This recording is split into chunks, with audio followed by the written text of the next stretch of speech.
এখন একটু চাপবো বোর্ড, তাই জন্য এসছি। দেখো নিচই ওই বোর্ড রেডি হচ্ছে এখন। বাবা কি হয়েছে,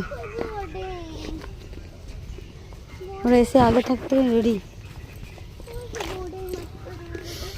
হ্যালো কোথায়? ওই পিন্টুদার যে গ্যারেজটা আছে না, হ্যাঁ, ও কি হয়েছে না, ওর হাত ভাঙা বলে ও অব্দি নিয়ে যেতে পারিনি গাড়িটাকে। এটা দুটো চাপার, এটা হচ্ছে 4 জনকে চাপতে হবে।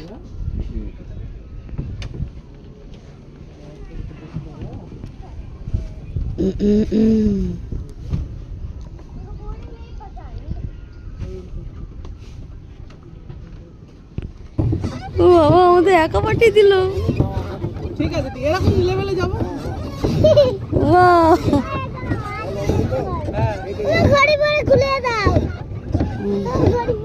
কেন?